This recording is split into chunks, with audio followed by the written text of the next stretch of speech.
नमस्कार, मी लतिका। आज मी तुम्हाला डिंकाचा शिरा बनवून दाखवणार आहे। त्यासाठी बघा कढई गरम करत ठेवलेली आहे। त्याच्यामध्ये पहिलं 1 चमचा तूप घेऊया। थोडंसं जास्तच टाकून घेते मी, राहिलं तरी त्याच्यामध्ये आपल्याला रवा भाजता येतो। तर 1.5 चमचा टाकलेला आहे, छोट्या आकाराचा आहे। थोडंसं आपल्या आवडीप्रमाणे थोडंसं तूप कमी जास्त तुम्ही करू शकता। आपल्याला काही ज्यामध्ये डिंक भाजायचे ना, त्यामुळे टाकलेलं आहे। हे वितळून घेऊया। तूप बघा चांगलं गरम झालेलं आहे। त्याच्यामध्ये आपल्याला काय करायचं माहिती आहे का, थोडा थोडा डिंक टाकायचं। एकदम जास्त टाकायचं नाही, कारण डिंक थोडासा बघा असा मोठा मोठाच आहे आणि हा आपल्याला चांगला तळून घ्यायचा। एकदम जर टाकला की नाही तर एकामेकाला चिटकतो आणि जर तेल म्हणा तूप म्हणा कमी असलं की नाही तर मग चांगला भाजला जात नाही। हा कसा माहिती आहे का, चांगला फुलला पाहिजे, म्हणजे आपल्याला जेव्हा आपण खातो ना शिरा तर तो दाताखाली पण चिटकणार नाही आणि त्या शिऱ्यामध्ये घुळून जातो। आता हे मी चांगलं भाजून घेते। मस्त असा बघा भाजलेला आहे। आता हे सगळं मी अशाच पद्धतीत 2 चमचे घेतलेला आहे, सगळा मी भाजून घेते। डिंक बघा मी सगळा फ्राय करून घेतलेला आहे। त्याच्यामध्ये थोडेसे तुकडेही मी बदाम आणि काजूचे घेतलेले आहेत।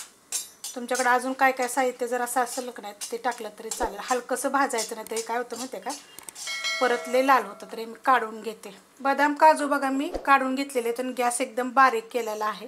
त्याच्यामध्ये बघा 1 वाटी असा बारीक रवा घेतलेला आहे। कोणता पण घेऊ शकता, मोठा जरी असला तरी पण घेतला तरी चालेल।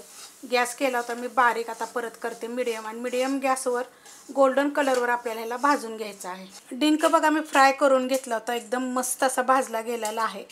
1 वाटी भरून जर रवा असेल का नाही तर 2 ते 2.5 चमचे तुम्ही डिंक टाकला तरी पण चालेल। आता ह्याला काय करायचं माहिती आहे का, बारीक करून घेणार आहे। हे असा बारीक झाला पाहिजे आणि बारीक करूनच घ्यायचा। त्याच्यात जरी टाकलं तरी तो वितळला जाईल, पण एखादा जर जाडवाला जर डिंक नसेल तर तुमचा फ्राय झालेला असेल ना तर तो दाताखाली येईल एकदम, तर त्यासाठी असं खालीच थोडंसं बारीक करून घ्यायचं। डिंक बघा एकदम मी बारीक करून घेतलेला आहे, असं बारीक करून घ्यायचा। मस्त बघा असा कलर आलेला आहे। असं एकसारखं हलवून हलवून चांगला भाजून घ्यायचा। खूप सुगंध छान सुटतो। असं भाजायला लागला की नाही की मस्त असं सुगंध सुटतो। छान भाजला गेलेला आहे। तर गॅस करणार आहे मी एकदम बारीक। मस्त बघा असा चांगला भाजून घेतलेला आहे। आता ह्याच्यामध्ये हा पूर्ण मी डिंक काढून घेणार आहे। 1 वाटीसाठी 2 चमचे घ्यायचा, फुलून एवढा होतो तो। ह्याला काय करते, ह्याच्यामध्ये चांगलं मिक्स करते। 1 मिनिटभर गॅस मी बारीकच केलेला आहे, मिक्स करून घेतलेला आहे। आता ह्याच्यामध्ये वेलची जायफळ पूड 1 चमचा घेतलेली आहे मी, साखरेमध्ये कुटलेली आहे ती 1 चमचा मिक्स केलं आहे। आता ह्याच्यावर काय करायचं माहिती आहे का, तुम्ही दूध टाकलं तरी चालेल, गरम पाणी जरी टाकलं तरी चालेल। तर मी गरम पाणी बघा एका साईडला उकळत घेतलं होतं, तेवढं टाकून घ्यायचं। गॅस बारीक करायचा, नाही तर काय होतं अंगावर उडतं। 1 वाटी जर असेल का नाही तर त्याला 3 वाटी पाणी टाकायचं। मस्त असं बघा मिक्स केलेलं आहे। गॅस बारीक केला होता, कारण काय होतं माहिती आहे का, असं ओतायला गेलं की नाही तर अंगावर उडेल। पूर्णपणे त्याच वाटीच्या मापाने मी 3 वाटी पाणी ह्याच्यामध्ये ओतून घेतलेलं आहे, कारण गरम करायसाठी मी ही 4 वाटी पाणी ठेवलं होतं। हे जे तुम्हाला काळं काळं थोडं थोडं दिसतंय ना, ती विलायची आहे। ती जरा असं शिऱ्यामध्ये जेव्हा खातो ना तर दाताखाली येते ना, तर खूप चविष्ट लागते। गॅस बारीकच आहे, गॅस बिलकुल वाढवायचा नाही। आता बारीक गॅसवर बघा मी झाकण ठेवलं होतं 5 ते 7 मिनिट, त्याच्यापेक्षा बिलकुल जास्त ठेवायचं नाही आहे। झाकण काढून घ्यायचं। बरोबर पाणी आपल्याला तेवढं पुष्कळ होतं। हलवून घेते। आता हे असं कशासाठी करायचे माहिती आहे का, आपण ह्याच्यामध्ये डिंक टाकला होता ना, गॅस अजिबात मी वाढवलेला नाही आहे बघा, गॅस बारीकच आहे। मस्त असा बघा शिजला गेलेला। आणि जे म्हणजे डिलेवरी वगैरे बायकांसाठी ना अशा पद्धतीचा असावा, जास्त असा सुक्का सुक्का नसावा, पातळ असावा, म्हणजे तो खायला पण छान लागतो। आणि कुठली पण गोष्ट ना असं म्हणजे पातळच खायला द्यायच्यात। थोडंसं मीठ टाकणार आहे बघा, 1 चिमूटभर मीठ टाकायचं। मिक्स करून घेते। मीठ टाकल्यानंतर पण मिक्स करून घेतलेलं आहे। गॅस बारीकच आहे। आता आपल्याला ज्यामध्ये साखर टाकायची, तर 1 वाटीसाठी बघा म्हणजे कमीत कमी अर्ध्या वाटीला बी कमी साखर टाकली तर चालेल। तरी मी अर्धी वाटी घेतलेली आहे, त्यातले पण मी कमीच टाकणार आहे। ह्या जागी तुम्ही गूळ पण टाकू शकता बरं का, जर तुम्हाला साखर जर नसेल वापरायची तर तुम्ही गूळ पण वापरला तर चालेल।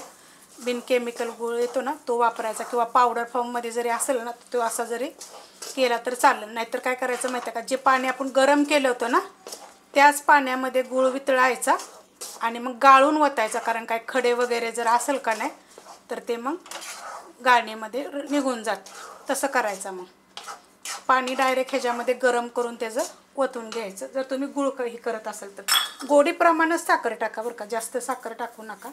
हे बघा अर्ध्या वाटीला बी थोडीशी मी कमीच घेतली होती, तर एवढी ठेवलेली आहे। मिक्स करून घेते। साखर टाकल्यानंतर मस्त असं बघा मी मिक्स करून घेतलेलं आहे.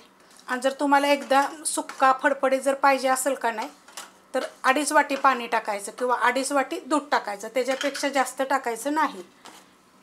झाकण ठेवते अजून 5 मिनटासाठी बारीक गॅसवर. झाकण बघा मी परत 5 मिनटं ठेवलं होतं बारीकच गॅसवर, कारण जे आपण साखर टाकली होती ना ती एकजीव होईल.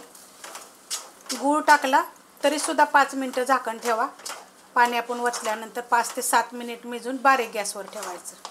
हा मोठा बर्नेलचा गॅस असल्यामुळे मी तुम्हाला तसं सांगते, बारीक मोठा, कारण की जर तुम्ही असं फास्टमध्ये ठेवला काय ठेवला तर खराब होऊ नये. आपण जे वस्तू बनवते ते जळू नये खाली.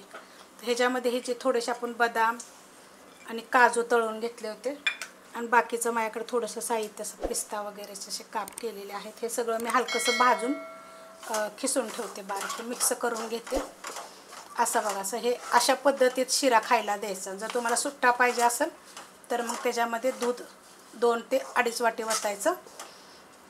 पाणी पाहिजे तर 2 ते 2.5 वाटी, त्याच्यापेक्षा जास्त नाही. पण अशा पद्धतीत खायचा कधी पण जेव्हा आपण डिंकाचा करतो तेव्हा, तर खूप चविष्ट असं होतं. करून बघा एकदा. तुम्हाला मी हमेशा झटपट अशा रेसिपी दाखवत असते. हा थंड झाल्यानंतर थोडंसं अजून सुक्का होतं बरं का, पण अशाच पद्धतीत आपल्याला पाहिजे. रेसिपी आवडली तर लाईक करा, सबस्क्राईब करा, कमेंट करा आणि शेअर बी करा.